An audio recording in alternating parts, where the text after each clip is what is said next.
Hi, I'm Nisha DeGaring, host of Good Things Utah, and I've been a longtime supporter of Todd's Belief Cast. I hope you find inspiration in the courageous stories shared by the amazing people Todd features on his show.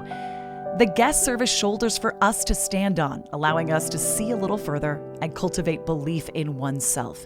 Remember, you have the dignity and power to change. I encourage you to keep striving and believing in yourself. Enjoy today's podcast. Welcome back, everybody. This is Todd Sylvester with the Todd Inspires Belief Cast. Thank you once again for tuning in. As always, I can't thank you enough for your support and your belief in me. I know the feedback that we're getting from everyone. They love the episodes, and I'm so blessed. We're so blessed to have these amazing people come on and share their stories with us. And today's going to be no different. But I want to first give a shout out to our sponsors, Maury Nutrition, Wasatch Recovery, Siegfried and Jensen, Thread Wallets, and then the music you heard at the beginning and at the end of the podcast is by my good friend Paul Cardall. He's an award-winning pianist, and I can't thank you enough, Paul, for letting us use your music. You are the best. So today we are blessed to have Dallen Atack in the house. Dallen, thanks for being here today. You bet. I appreciate it, Todd. Yeah, we have a mutual friend that kind of connected us, and I'm grateful for him to do that. And we are in for a treat today. I'm going to give a little background on Dallen. He's the executive director of Utah High School Cycling League. It's a nonprofit youth development organization with over 7,300 student athletes and nearly over 4,000 coaches. I didn't realize it was that big. It's big. That's massive. Yeah. The league has more participants than any other state in the nation. And you joined the league in 2018 after serving 32 years in the military. I'm actually really excited to talk to you about that because I'm really fascinated with that, for what people go through and the sacrifices made to do those kind of things. So I can't wait to hear more about that. You're a retired Brigadier General, and your final assignment was the commander of the Utah Army National Guard. And then, again, I know you're really passionate about helping young people, believe in themselves, to, build up courage and resiliency. And the list goes on. You've been doing this for, now 6 years, and you just got the passion for making a difference in young people's lives. So thank you for being here. No, it's great. Nice to be here. Yeah. Good to meet you. And why don't we get started? Yeah. So let's get to know you a little bit. Tell us where you grew up and maybe a little bit about your childhood and your family. You bet. So I grew up an Air Force and Army brat, to use the term, born in Del Rio, Texas. And my father was in the Air Force, so we bounced around quite a bit. He served in Vietnam as a C-130 pilot, and the family lived in Japan at that time while he was flying back and forth. And then most of my childhood that I remember, so the end of elementary school and into middle school and high school, most of that was in the Washington, D.C. area. And then San Antonio, Texas. Okay. And then my father was actually stationed here in Utah, so we moved to Salt Lake City for my junior and senior year of high school. Okay. So I do get to claim quite a few places as home, but I graduated from Skyline High. Okay. Right here in the valley. Yeah, it's just down the road from us here, Yeah. So not too far. Right on. So, So seeing family that was in the military, is that kind of where you got the idea and maybe the passion to do it yourself, or? Absolutely not. Okay. But thanks. And my father would be the first to admit that I grew up with the oldest, and I had 3 younger brothers and a little sister. Okay. And my father, at multiple times in his life, usually at one of my military functions, would say that of his 4 boys, I was the one that he least expected to go into the military. Really? Interesting. Yeah, he did. He used to say, Dallen likes to wear his hair long. He doesn't like to get up early in the morning, and he doesn't take well to authority. So he really didn't see me as, he never pushed the military to me. It was just, it was happenstance while I was in college. I was engaged, and I was trying to figure out how am I going to pay for school as a brand new newlywed, and ran into a friend from Texas who said he could get me a scholarship if I joined ROTC. And 32 years later, I was leaving the military. Well, it's funny how your dad's like, you're the last person in our family that's going to do this, but maybe you needed it the most. There's long probably hair, some truth didn't to like that. the Probably some mornings. truth to that. 32 years. So obviously your first desire was to help get school paid for and things like that. But did you end up just like falling in love with it, or what was that like when you first started? Yeah, I'll say it grew on me. Okay. There was, in all honesty, the initial reason was to pay for school. Yeah. I went to basic training 6 weeks after I got married, and then went through the ROTC program. From there, I was commissioned into the Army as a field artillery officer. So into the combat arms, a branch that I at the time did not want to participate in. I had no desire to do that. But then 6 months at Fort Sill, Oklahoma, getting to know what that entailed, and getting to learn some of the leadership, and just the true soldiering piece, I started to fall in love with it. Yeah. And it truly became a passion. And I'd always been, and from my family, I'd always been very patriotic. Right. I'd spent a lot of time with my father, and we were always a very patriotic family. But then that feeling of actually serving the nation and serving our great country, certainly did start to set in. So Sure. it didn't take long to be fully indoctrinated, if you would, into the love of this country. Wow. No, thanks for the honesty. That's, I think that probably happens to a lot of them where, hey, I need some help with school because, I'm newly married like you were, and I need help. And this is a good way to do it. And it's neat that you ended up falling in love with it. And, 32 years is no joke. It's a long time. I know this is going to be a big question, or maybe a hard question. What were some of the biggest lessons that you learned being in the military for that long? Oh boy. I think the biggest lesson for me was when I came to understand that I was part of something that was greater than myself. Oh, wow. Okay. There's that individuality that all of us have, that we love. We love our freedom. We love our ability to be ourselves. Yeah. And that's certainly something that we always still can be.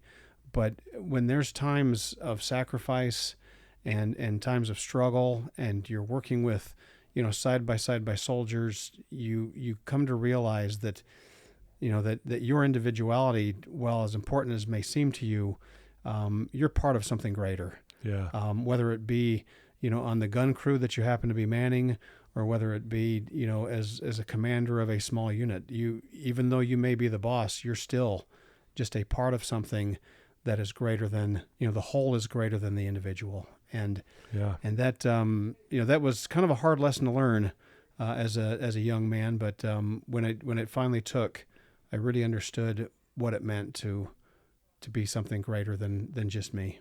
Wow, that's powerful.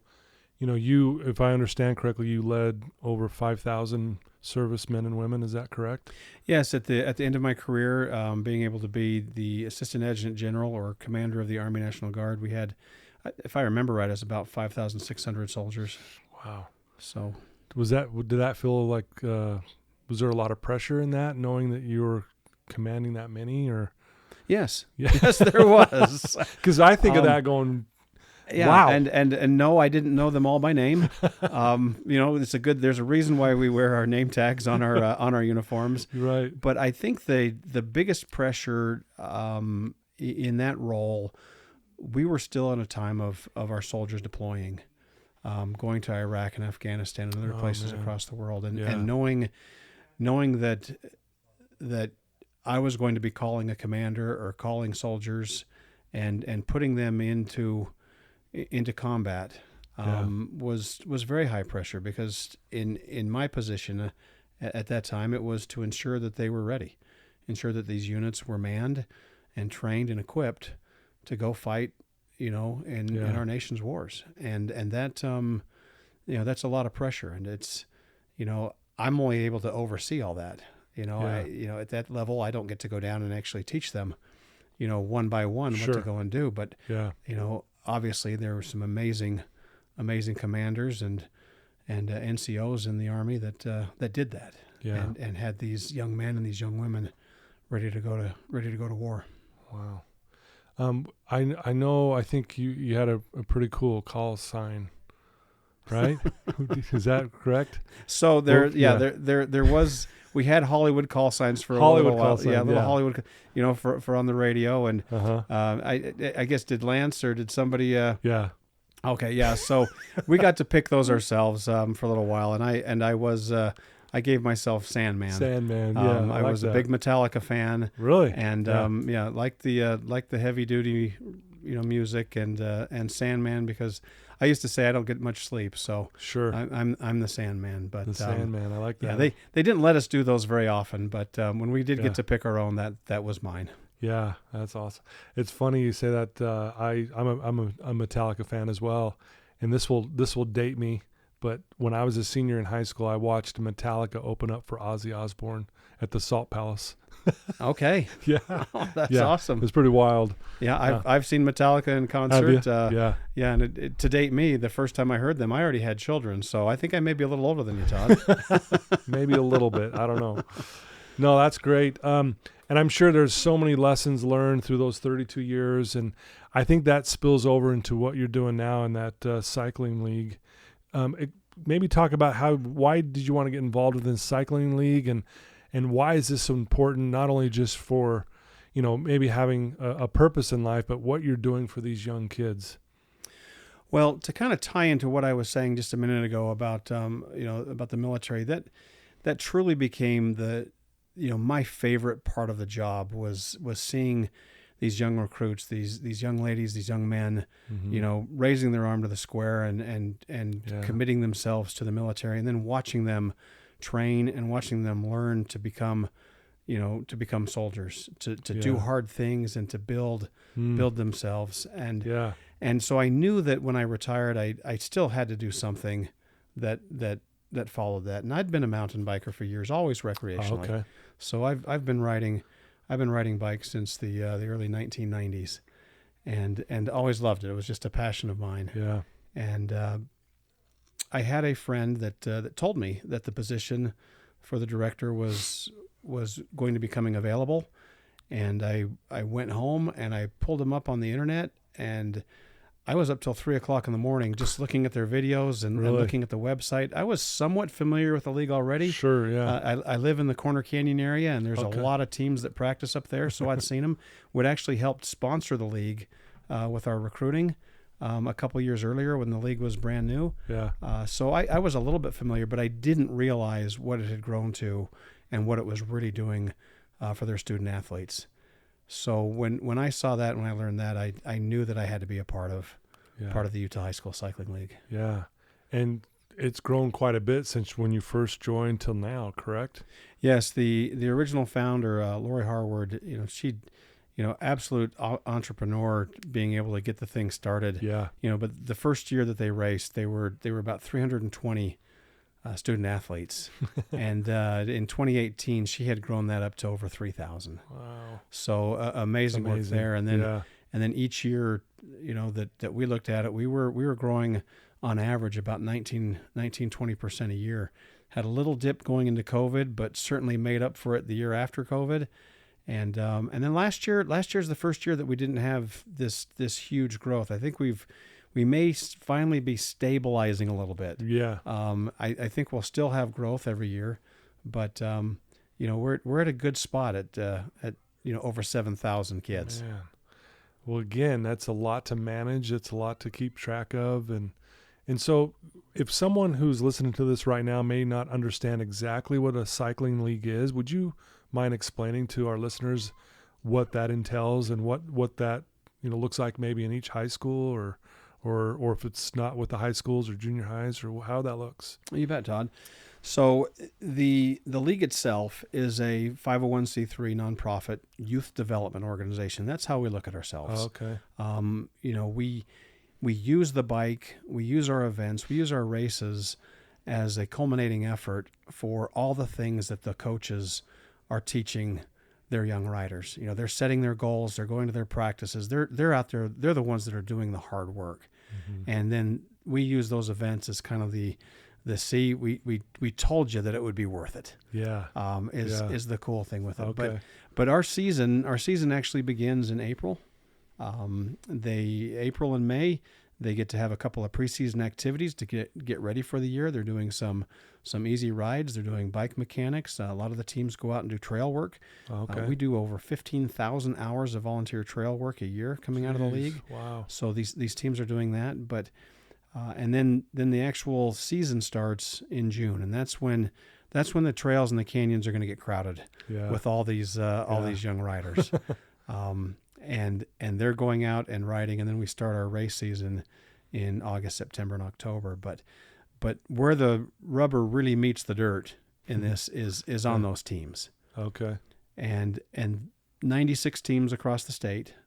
Most every school has a team where we don't have large enough to be one solid team. They'll make composites where they'll combine a couple of schools together. But we've got some teams that are still single digits, and we've got some teams that are, over 250 racers. Man. And all of that burden falls on our, amazing coaches. Right. So you mentioned earlier that we've got, nearly 4,000 coaches. It takes that many, because out there on the trails, we don't want these young riders riding, fewer than, one coach for every six athletes. So it takes that many coaches. That makes sense. But these coaches are the ones that are working day in and day out. They are all volunteer. The majority of them are parents. We're getting more and more alumni coming back and coaching, which is amazing. Yeah. And then we also have a few folks that just love biking and don't have any kids in it, but they just want to come be a part of it. That's neat. And absolutely couldn't do it without them. Without the coaches, this league would not exist for any matter. Right. Yeah. And to have them volunteer to do it, which makes that even more special. Oh, they're volunteering, right. And some of them I know are putting in at least 20 hours a week. Jeez, and that's what makes us different from the normal cycling league. We could go out, put on races, have people pay at the gate, go race, then go home. But this is built around the team. Yeah. The values, our mission, our vision are all built around the team, and those coaches, as a youth development organization, teaching these young teens, life skills. For sure. As they're on their bikes. Yeah. I love that. I want to talk about that life skills. I've had a few of my clients in my outside practice who were on Corner Canyon's mountain biking team. Okay. And just these were kids who, they weren't into the football, the kind of the basic sports that you normally would hear of. And it was like, you'd see them light up when they would start talking about, hey, I'm on this mountain biking team or the cycling team, and just to see them light up, and I could just tell this was making a really big impact on them. And so talk about the impact and then some of these life skills that you're trying to teach these kids. You bet. So and you just mentioned something that's really cool about it.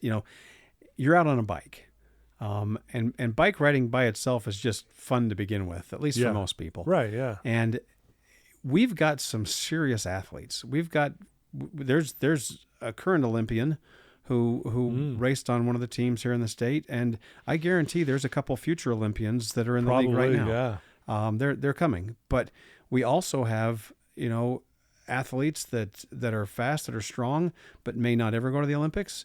We've got athletes from every segment of a school's population, right down to we've actually got kids that are on the autism spectrum, Down syndrome. We've had two riders that are legally blind, deaf, missing limbs, and this league will provide, and these teams will provide a way for these wonderfully, wonderful students the ability to still be a part of a team. So we reach every gamut of the school, and I think that's one of the neatest things that we're offering in the league right now. Now, I did forget, what was the other part that you asked me about? Well, just some of the life skills that you're trying to teach them. And So I think the big one for them is a level of resiliency, that it's not always easy. They get on a bike. These coaches are pushing them. They're setting goals. And, the coaches are very clear to explain, if one of these, young riders says, my goal is to win first place at every race, coach will sit down and say, well, if you want a podium, this is what you're going to have to do at the practices and outside of practices. Is that what you're willing to do? Some of them are, some of them aren't. So being able to teach, these teenagers, expectations. And if you want to expect, and if you want to succeed at the highest level, then this is what you're going to need to do. If soccer is more important to you and you just want to be part of this team, well, let's set this as a goal for you. Yeah. For some of these riders, we've got kids that this is the first time they've been on a bike in years, and their goals are just to be able to get a lap, finish one lap on the race course. So let's get you to the point where you can do one lap, and then maybe we'll get you into a category that you can do 2 laps. Yeah. Later on in the year. So it's all about teaching them to set their own goals, set their own expectations, and then have a plan to actually reach those. And do this all in an environment that is positive. So when they reach those goals, they're gracious. Yeah. If they don't meet those goals, it's still in a positive environment, and they can be dignified about losing, if you would. Sure. Yeah. Doing their best and working hard. These are some of these things you're talking about, like especially resiliency. It's probably something that you learned probably daily in the military, I would imagine. Do you see a lot of crossover of some of the skills you learned in the military and stuff that you see that goes on in this league? Absolutely. And I hesitate a little bit to bring it up, but it does tie in so directly. The last 6 years in the military where I was the Brigadier General, we were at a time in the military where we were suffering a lot of death by suicide. Yeah. And, we were losing a number of soldiers every year out of the Utah Army National Guard. And some of the things that I learned, I was able to be on a national panel on, at the time we called it suicide prevention.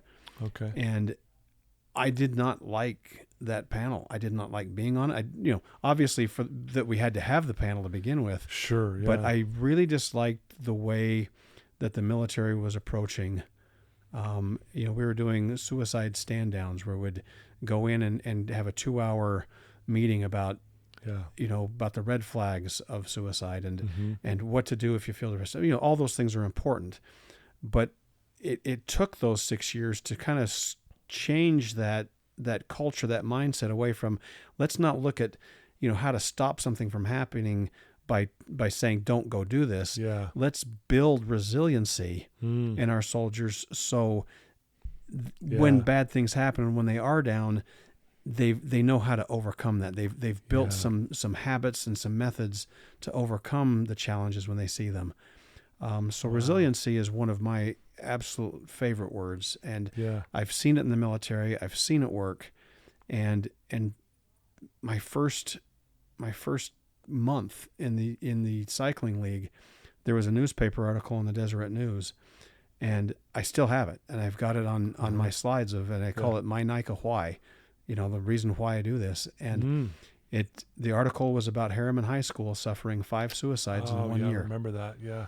And I took a picture of it, and I used that on my very first presentation to my coaches.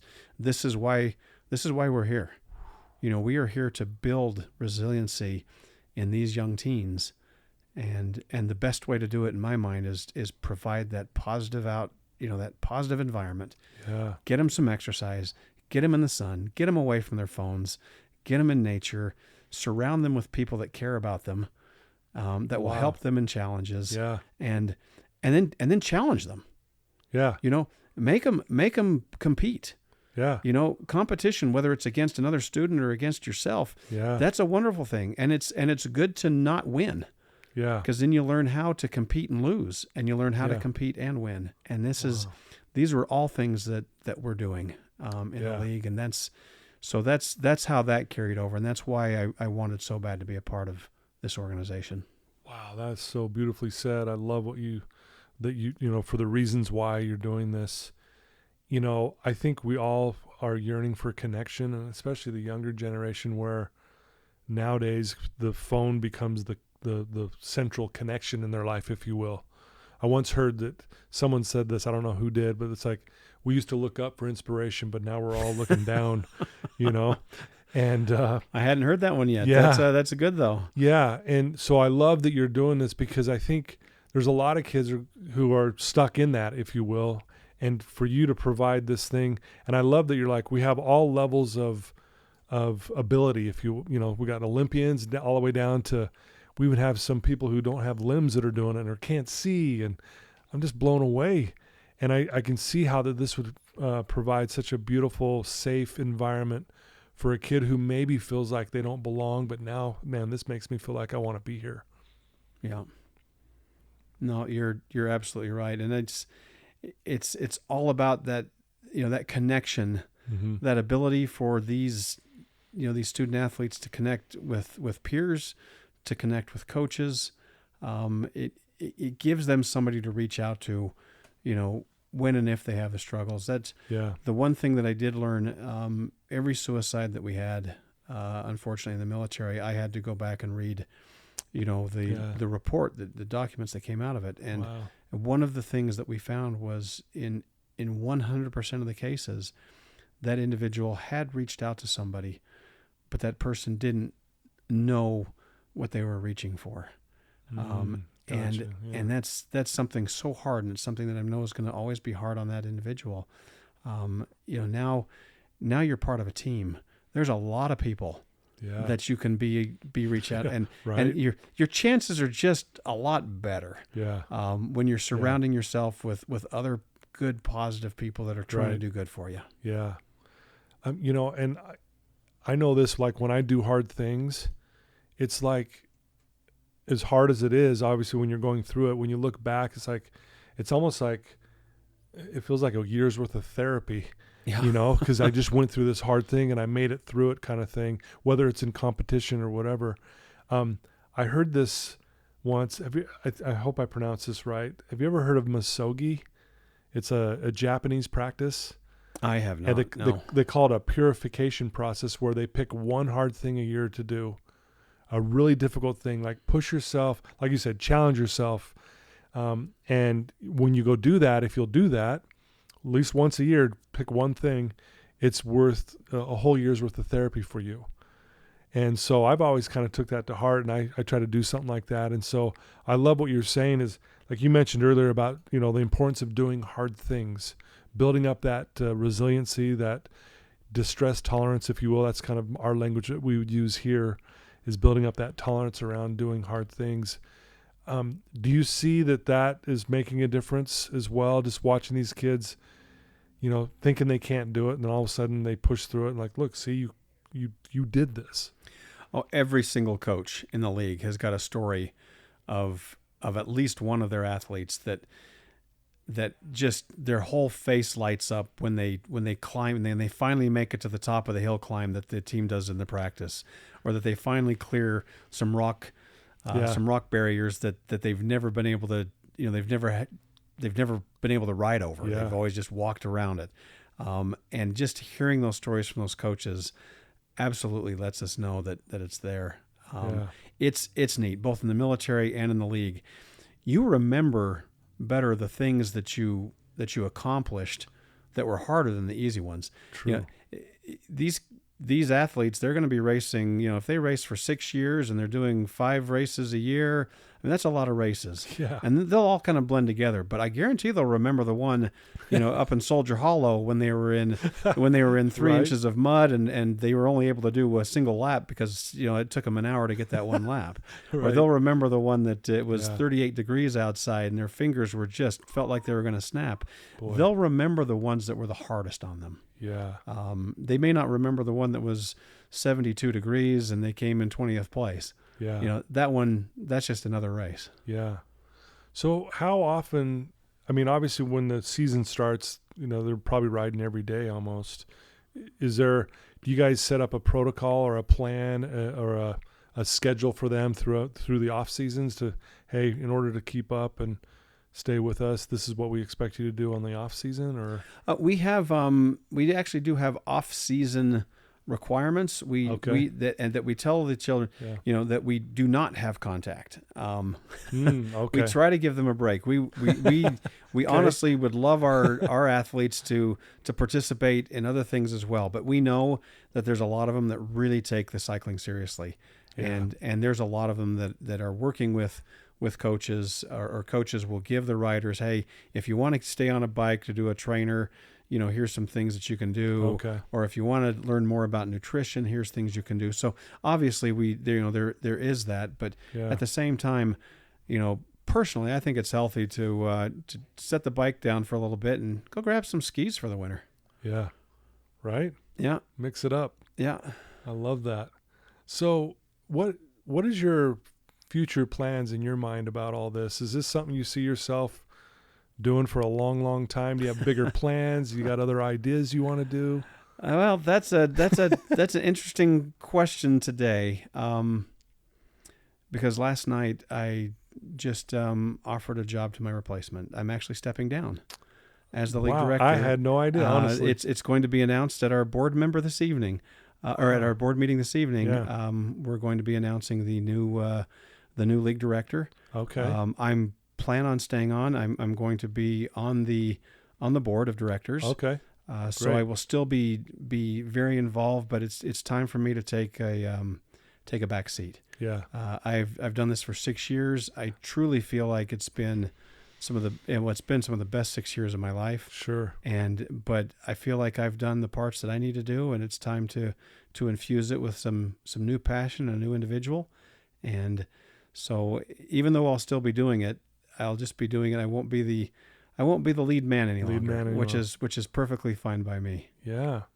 Wow. That's you heard it here first. I heard it here first. Yeah. Well, what are your plans? Do you want to get involved in other things, or is there other ideas that you have that you want to do? Yes, that you could share with us if you're. Yeah. So right now, I am still.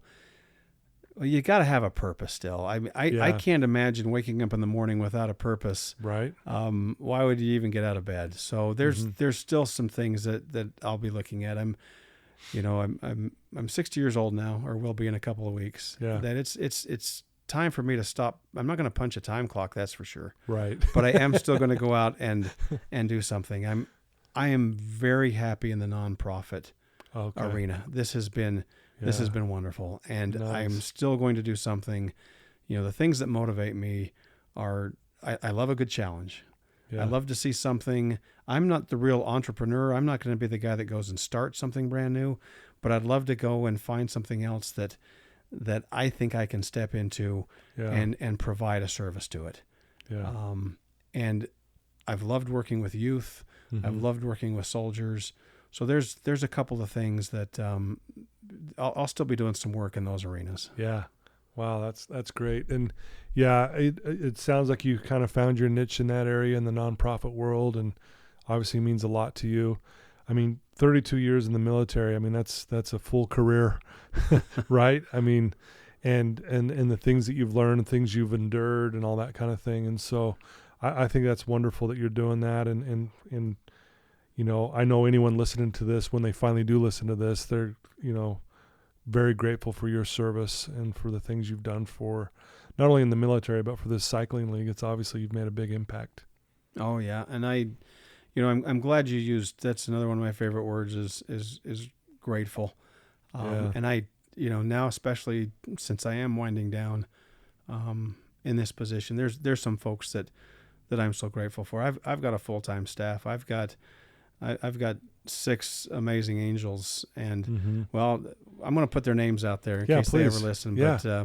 But Brooke and Ginger and Tara and Christine and Courtney and Michelle, and then I've got a Brad as well. I've got one young stud, and the 7 of them have absolutely made this league and ensured the success that we've had. They've been some of the greatest team I've ever had to be able to be a part of them. Yeah. And they've done an amazing job for the league. I'm so grateful for them. And then what's really cool is I've during our race season, these are huge events. I mean, we're talking like 4,000 or 5,000 people are showing up. Jeez. We're running 3 of them, across the state every weekend for 8 consecutive weekends, and then we do a state championship. So, so we've, in addition to that staff, I've got 140 seasonal positions that we fill, and we're this is everybody. We've got former coaches, we've got former racers, we've got folks that just love kids, and they're out there. So our race crew is amazing. They are the ones that are making the events happen. They're the ones that are ensuring the safety and the enjoyment at our races. So our race crew is absolutely the backbone of everything that we do. And I've thanked the coaches already, but again, couldn't do without them. And it's just this community, this mountain biking community, is the most inclusive community you'll ever meet. These are some of the most wonderful people, and it doesn't matter what challenge we run into. I guarantee I just have to make a couple of phone calls, and somebody knows somebody who knows somebody. Right. We had a flash flood at our price race last year that completely took out the course in 2 areas. And after one phone call, the race director, got a hold of the coach in the area, and the next morning at 5:00 in the morning, he had dump trucks and bulldozers, filling in the race course. So we had an on-time start at 8:00 in the morning. That's amazing. It's absolutely amazing what this community can accomplish when you've got a passion for doing things right. Yeah. There's power in unity, man, right? Yeah. Wow. Well, that was a beautiful shout out to your team. And I know they'll probably listen to this because you're on here. So, but I think that's great. No, it's, again, I often say, where I am today with what I do, it's because I'm standing on shoulders of giants. And I would not be here without people who have, helped me, support me, part of my team too. So I totally appreciate what you're saying. And that's great that you have these amazing individuals around, where you guys are helping each other. No, thank you. Yeah. Yeah. It's been a great ride, as I like to say. Yeah. If people want to get to know more about this cycling league, or they want to get their kids involved, or if they are maybe considering being a coach or volunteering, or what is the best way for someone to do that? Our website is obviously a great first step. www.utahmtb.org. Jump on and take a look. We've got how to volunteer. We've got how to join a team. We've got how to start a team. It's all there. How to join race crew. How to be a sponsor. We, you mentioned your sponsors.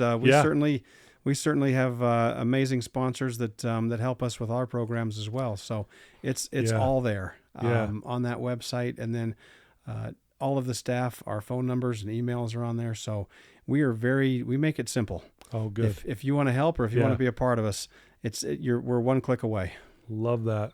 And I'll put that link in the show notes when we go live with our show, so they'll be easily to just go right to it, and we'll make sure that we make it very simple for them to get there. Good. Yeah. Well, one last question, if there's someone listening to your voice right now, some maybe young kid who's struggling, they're feeling left out, they're feeling dark, they're maybe having thoughts of just not wanting to be here, what advice could you give that one kid who's listening right now? Boy, Todd, I would tell that young listener, don't do it alone. You have somebody that loves you and that cares about you. Yeah. And what you're feeling right now is it may feel like it's an eternity, but it's just temporary. Yeah.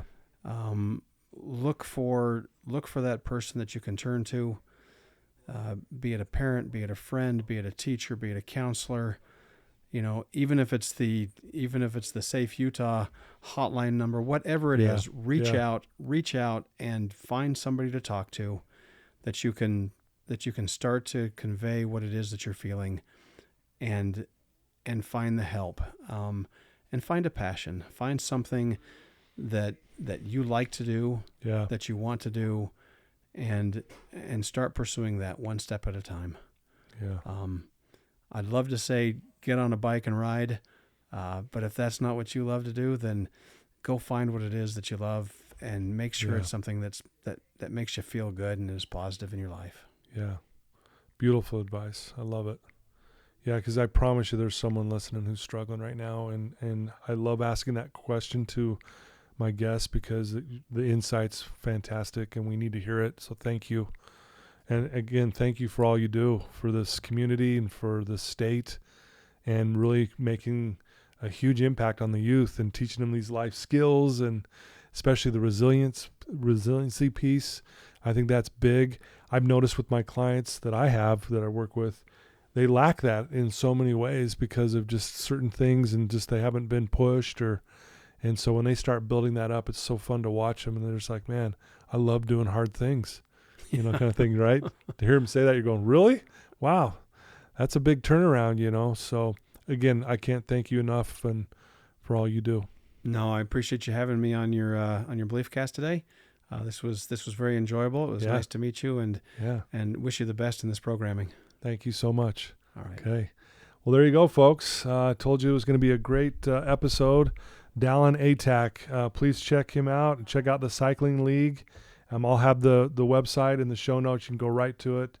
Again, if you have a son or a daughter or if you want to get involved, whether it's a sponsorship or you want to coach or volunteer at an event, please check that out and get involved. And it sounds like an amazing thing and making a big difference in people's lives. So thank you for tuning in. I love you guys. Thanks for your support again. Thanks to my sponsors.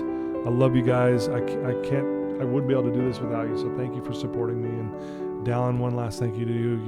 You're the best. Thanks for being here today. All right. Take care. Take care.